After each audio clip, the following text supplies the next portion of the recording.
Welcome back to the county seat. We are going to start our roundtable discussion. Before anybody gets started, I know we're going to get emails. You have only one side of the issue here. But you know what? Go ahead and send me the emails, and I know what we're doing, but it's such a complex issue that you can't just divide it between 5 different points of view in 9 minutes and have anything be accomplished. So go ahead and write your emails. We'll handle the other side at some other issue and just relax and take in the information. How's that sound? I'm certainly pleased to invite Senator Mike Lee to our roundtable discussion today, and we are going to continue our conversation on federal lands versus state sovereignty. Now, Senator, there are a lot of people that one extreme say that all these undedicated federal lands should be sold off to the states, to private industry, and people should be able to follow the pursuit of property and or the pursuit of happiness. On the other extreme, there are people that think those 22 million acres should be wilderness. My question for you is, what do you think the Constitution thinks about the federal holding of lands in a relationship with the state? Well, first of all, the Constitution set up a system of sovereign states. And each of those states is supposed to come into the Union on an equal footing, one with another, so that you don't have one state that is being treated preferentially as compared to another. For that and other reasons, over the course of time, there was a little more than a century of American history before Utah became a state. It had been the practice that federal unincorporated lands within a state, following statehood, were sold off.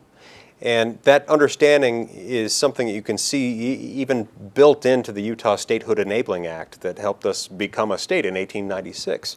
It was always contemplated that following statehood, our federal public lands would be sold off, perhaps with a few exceptions here or there as might be needed for military bases or something like that.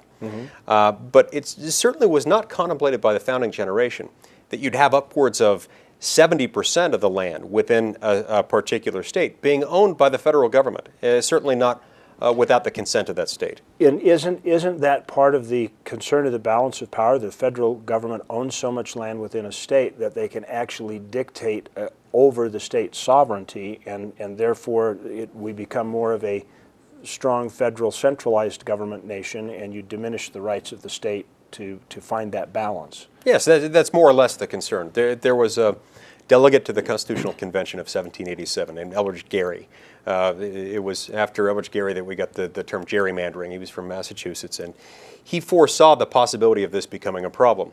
In September of 1787, toward the end of the Constitutional Convention, he predicted that the day may one day come when the federal government might start acquiring lots and lots of land in a particular state. And he said, in essence, if we don't channel that power and put some limit on the land ownership power, then we could one day see the point come at which the federal government could compel the state to a humble obedience to the national sovereign. And for that reason, the Founding Fathers put into the Constitution, in Article 1, Section 8, Clause 17, a provision that says, in order to exercise exclusive legislative jurisdiction over land within a state, the land in question, the land at issue, needs to have been acquired with the consent of the host state's legislature. In other words, the host state's legislature needs to yield up that sovereign authority. What I mean by that, and what I think they had in mind, were the incidents of sovereign legislative jurisdiction, things like eminent domain power and the power of taxation. Those are things that belong to the sovereign. The state was to retain that sovereign power unless or until it yielded it up voluntarily through its legislature to Congress.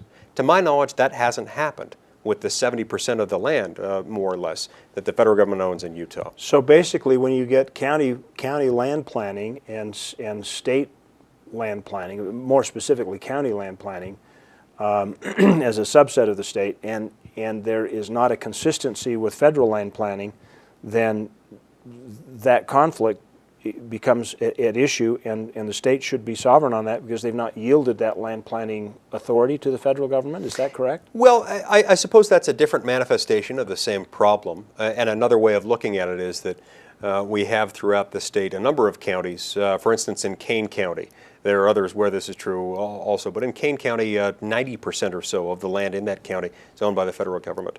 Now, it's told by Congress it may not impose any property taxes on that land.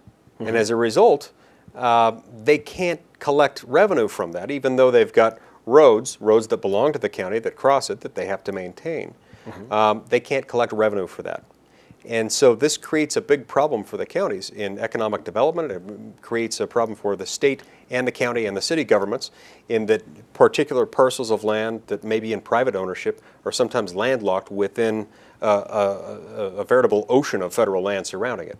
And sometimes literally access is restricted or prohibited to those parcels of land. That's by right. Other land designations. That's right. Now, in the story that we heard in the last segment, there are some who say, well, yeah, but the federal government provides the infrastructure on public lands, and so they would argue that federal land ownership is better because they will protect the land better, and they're paying for the infrastructure, and they're bringing tourism, and they're providing, economic opportunity and jobs in stewardship of that land as opposed to the state or the counties. What is your response to that? First of all, that's not entirely true. The federal government does not provide all the infrastructure. A number of our counties, I mentioned Kane County a minute ago. This is also true of Kane County. They've got lots of roads where they own the roadway pursuant to an 1866 law called RS 2477. They maintain those laws, those roads pursuant to that law, and they improve them, and they police them. And so they do provide an awful lot of the infrastructure, even though all the surrounding land is owned by the federal government. So it's not true that the federal government provides all the infrastructure. Now, as to the point that the federal government does a better job, that the states and local governments would do an inferior job if suddenly they were in charge of managing these lands, I don't know how they can make that claim when 70% of our land is owned by the federal government and always has been. They should give us a chance, us meaning Utahns, to actually manage the land. And then maybe they can make that argument if they want to. But I don't see that we've been given a chance to prove them right or wrong on that point. Well, that is a very, very good point as far as that goes. Most of the counties would claim that they would be better stewards of the land and have better policy about multiple use, which seems to be the big issue. It's like the Department of Interior has consistently looked more towards single-use application of federal lands, and it might even just be for expediency of management of those lands, and close the gates. And the counties have always pushed for more multiple use. That's right. Even though multiple use is what's required, it's what's envisioned under FLPMA, the Federal Land Management Statute. Many times they end up driving it more in the direction of single use. Yeah, and as would be evidenced by the Wildlands Initiative that the Department of Interior is currently working on. Exactly, and that's a perfect example of what happens with distant absentee management. When people on the East Coast are making decisions for people who live in Utah, they're going to make those decisions differently. But those decisions end up affecting people who live here. They have to deal day in and day out with the vicissitudes of what happens on that land. This is our land, this is our state. Those lands ought to be managed by people who live here, who are from here, who have a vested interest in that land. Okay, one last question. We're going to take a break, and then we'll come back and address a few things. If there is this lack of consistency between the federal government and you say it's okay for them to own the land, but the state is still sovereign, how does the state reassert its domain over the management of land? And obviously the taxation becomes an issue. How do you equalize it? Well, first of all, I would like to see the program known as PILT, Payment in Lieu of Taxes. It's a federal program that attempts to offset in some way the fact that they get diminished tax revenue as a result of federal ownership of lands.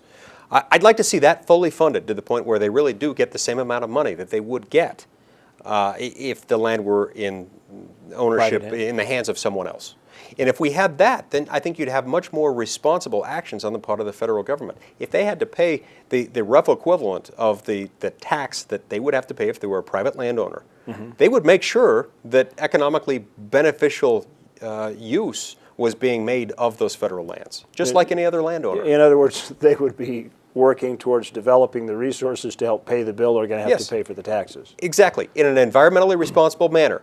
but in a manner that still provides some revenue so that they can afford to pay the taxes. Excellent point. Listen, we will come back for a roundup of the county seat roundtable discussion, and we'll make some final points, and we'll find out about some things that the Senator's office is working on to help kind of mitigate this problem. Stay with us. We'll be right back. What are the words that describe the perfect destination?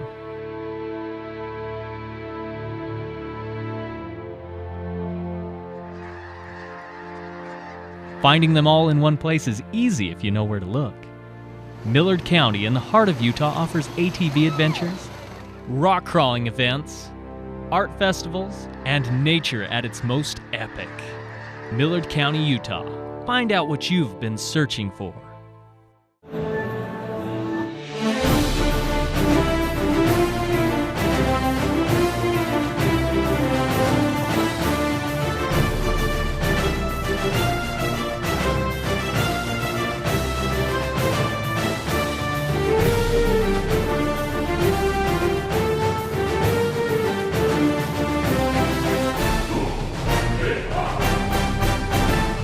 Discover your own treasures in King County.